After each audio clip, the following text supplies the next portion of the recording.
Good afternoon. Thank you for joining us today. My name is Doug with Maximum Wealth. I'm here with Mike Buckner from Western and Southern Financial. Mike is our expert on Social Security. We are in section 3 of a 6-part series on Social Security. And this section 3 is going to focus on spousal benefits as well as survivor benefits. And I feel like, Mike, this is an area that is hard enough to choose what you want to do for yourself, but then making that choice of how to accommodate that spouse, and then how to make sure that if something, God forbid, were to happen to you, which it will, all of us are going to face death at some point in time, how these survivors are able to make the most of these benefits or get the most benefits. And so you're not just doing this just for yourself, you're doing it for other people as well, and that's a big decision in itself. Right. It used to be, and there's been some changes in the Social Security laws, but there was 567 ways for spouses to claim benefits based upon their age, each looking at different ages. We used to have something called a file and suspend.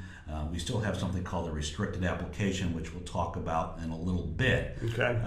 But it was very complicated to decide when to take benefits because there was all these different variables. Let me interrupt. You said 567? 567 because there was multiple age combinations. Okay. We had file and suspend. We had restricted application. We still do have restricted application for some folks, but it was pretty complex. And one of the things that we're going to talk about in the last segment here towards the end is sort of how we can help with those combination strategies. There's not so many different ways to collect benefits anymore, but it's nothing that you can do with a pencil and a piece of paper and a calculator. It just becomes very complicated. So we actually have a pretty cool software program we're going to talk about in the last segment where we can actually illustrate when to take benefits.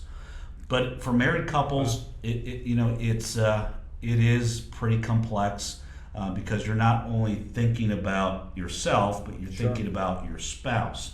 Right. And if we look at the average couple out there today that's married, husband and wife, for example, who tends to live longer in the marriage, and as you know, it's usually the wife will live longer. Right. But the way it works is when both husband and wife are alive, or both couples are alive, the benefits work like this. You take your benefit, and your spouse is allowed to receive half of that benefit or their benefit, whichever is greater. Okay. So I file for benefits, and then my spouse, if she's at least 62 or older, can get a portion of my benefit. Okay. Thing to remember is she's not going to get the full 50% until she hits her full retirement age. So let's say I claim benefits today, and my spouse happens to be age 62. She's entitled to half of my benefits, or hers, whichever is greater, but the half will be reduced somewhat. Reduced that year or gradually over time? It's reduced in that year that it'll be a forever thing. Okay. So it's a forever, like I said, it's irrevocable in most cases, and that's an irrevocable decision. So if your benefit's $1, her benefit should be 50 cents, but it could be less than that. It could be less than that. It could be reduced by about approximately 75% or so. Of the 50 cents? Yes. Okay. If she claims prior to her full retirement age. Okay. So that's very important when you think about when you want to take benefits. Now the other key. Well, let me interrupt and ask this then. So just off of that statement, it seems to me that it would be most likely or better for the spouse to wait until full retirement to take their benefits if the first spouse is getting their full retirement benefits? That's correct. Okay. In most cases, if you're healthy and your life expectancy looks like it'll be A long time. A long time. Yeah. So again, there's a break-even point for Okay. most folks. If you're living beyond age 77 or so, I'm going to tell you to wait until at least your full retirement Sure. age. If Yeah. your health is bad, maybe 62 could work. It just depends. Now, the software, the system or program that you have, I think because we've looked at some of these situations with husbands and wives you and I have together, this software actually shows that break point. This Yes. software actually will help you to make that decision. A lot of times is just you'll understand where that break point is. Should I take it now or should I take it later? And that's one of the things that these calculations in this software does, if I'm not mistaken. That's correct. It does do that. It does. Okay. It'll actually show the break-even point, which is pretty nice to be able to see those. It'll also break down year by year what those numbers are, etc. Perfect. So That's it's a great tool to have, and I would recommend anybody when you're thinking about taking benefits, look at a tool like this. Work with an advisor that knows about Social Security and what it means to take these benefits early, what it means for survivor benefits, etc. And one of the most important things that you've got to realize too for survivor benefits is that, let's say, I'm collecting $1,000 a month, Okay. and my wife is entitled to half of that, which is $500 a month. Right. What happens when I pass away? Right. If she's claiming on my benefits, she's getting that $500, I'm getting $1,000. If I pass away, what does she get? She gets the $1,000 and her $500 disappears. So there's actually a reduction in income there for That's right. that family, and That's right. that's a lot of people fail to realize that, because $500 or so, Yeah. could be a lot for someone every single month. Sure. So they That's a need- reduction in, say, a third of the benefit that they have been getting. So Correct. you're going to end up that surviving spouse is going to get about 2/3 Correct. of what they had been used to getting. And as you get older, from in working with my clients, as you get older, obviously you're going to need more money. Health issues arise the longer and the older we get. So when you talk about receiving 2/3 or a third less money than you had been getting when your spouse passes away, that's a big deal. That's a Yeah. lot of money. Yeah, I almost look at it like a bell curve, if you remember that from your old math classes or whatever. Is you've got years where I call them the go-go years. Yeah.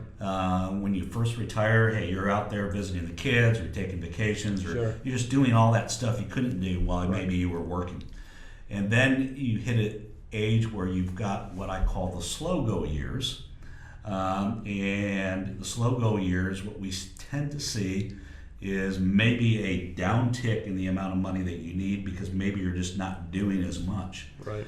And then I see something called the no-go years, and Wow. I can tell that right now.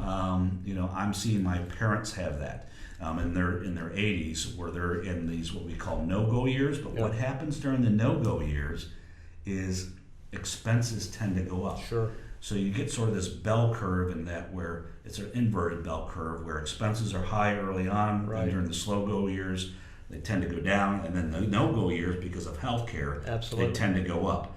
So that's why, again, it's important that you figure this out with your whole Social Security Sure. claiming strategy and Sure. when to take benefits. Well, to have somebody like you to kind of paint that picture, because most people are working, doing what they do every day, with a complex system like Social Security becoming more and more complex with the reforms they may or may not put in place here. To have that software, to have your knowledge, educating me to be able to help my clients even more, that's a great thing. And we can anything else that we need to talk about from a standpoint of the spousal or survivor benefits that that you think looms out there that to make sure we let these people know about? I mean, I think we hit on a lot of those strategies, Doug. I think, when we look at these benefits here, again, I point back to, it's easy for single people to think about, when to take benefits. Right. You basically look at your life expectancy. Right. But you still have to look at other things. I shouldn't say just life expectancy. You got to look at your other assets as well. Right. But again, married couples, it tends to be very, very complex. And we'll talk about that in a little bit because there are some options for married couples. Okay. One of those are the restricted application. Yeah. And I think we can talk about that in the next segment. Okay. Because I think, given this segment, we're kind of getting the plain vanilla stuff out there, but that Right. restricted application Sure. and the file and suspend stuff, which has gone away, I think that's a good venue for our next topic. Well, that's where we're going. We're going to get into some actual strategies in section 4 here of our talk, and that actually gives the people, gives you guys some actual claiming strategies or ideas to be able to implement and to put into place. So, Mike, thank you very much for your time and for us being together here. This has been great information. My name's Doug with Maximum Wealth. Please subscribe to our channel and go to our website, and look forward to seeing you in the next video. Thank you.